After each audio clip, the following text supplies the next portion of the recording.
L'Europe éteint les chrétiens.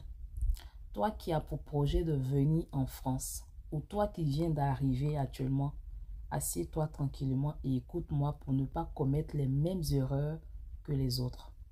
En fait, ce matin, j'étais à l'église et tout d'un coup, j'ai pensé à une scène qui s'était passée ma première année en France. On était à la fac et j'ai une amie devant les autres qui m'a fait: toi, tu es une vraie chrétienne, hein, comme toi, il y a beaucoup qui sont venus.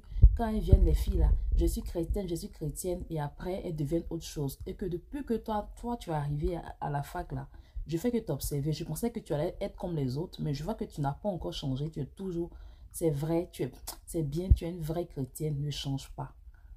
Moi, c'est ma première année, je ne vais pas calculer et tout. Les années ont passé, j'ai rencontré de nombreuses personnes, j'ai beaucoup déménagé.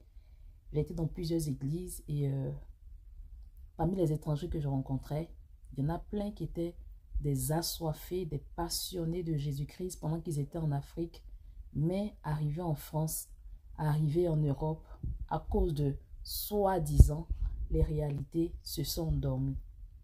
La sœur qui parlait de Jésus, faya faya au pays, quand elle arrive ici, c'est là qu'elle se souvient que le Dieu qui a permis qu'elle ait le visa, le Dieu qui faisait de grandes choses pour elle, ce Dieu, il est incapable de décanter la situation ici pour elle. Donc, qu'est-ce qu'elle va faire? Elle va se mettre en couple. Quand c'est le moment de changer le statut pour les étudiants et qu'il n'y a pas de situation, c'est là le fond en crise va se dire: ah, mais il n'y a rien de mal de se mettre en couple avec une païenne, hein. Dieu me sait que c'est la réalité. Écoutez, notre Dieu n'a pas changé. Tant que vous serez là à dire: Dieu sait que c'est l'Europe, vous serez toujours dans les difficultés. Vous allez toujours rencontrer des épreuves.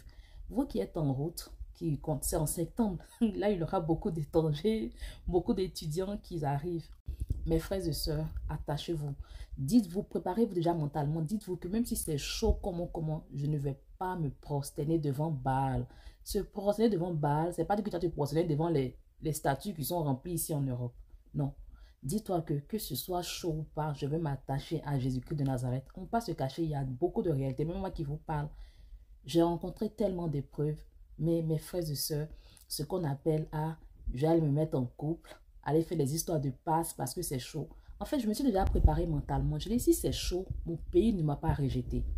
Donc vous les chrétiens qui, face aux épreuves de titre de séjour ou je ne sais quoi, vous dites: ah non mais Dieu me sait que sinon je vais perdre mon titre de séjour. Donc dites-vous que si c'est chaud, comment mon pays ne m'a pas rejeté. Donc je ne vais pas aller mentir pour dire que je suis elle.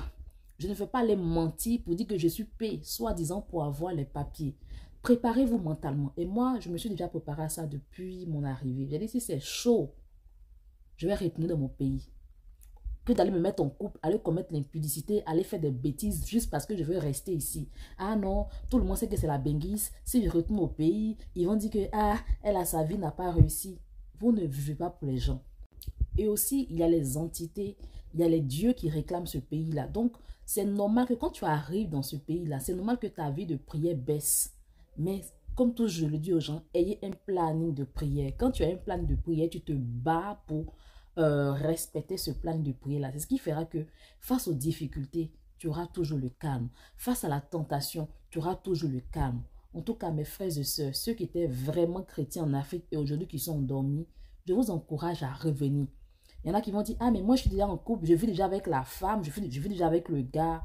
Et vous pouvez sortir de cette relation. La Bible dit que le peuple d'Israël avait péché contre l'Éternel. Et ce peuple a dit: Seigneur, nous te demandons pardon. Qu'est-ce qu'on peut faire?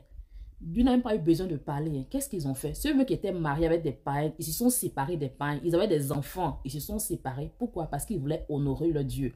Donc il n'est pas trop tard. Retournez à votre Dieu. Vous me regardez votre vie.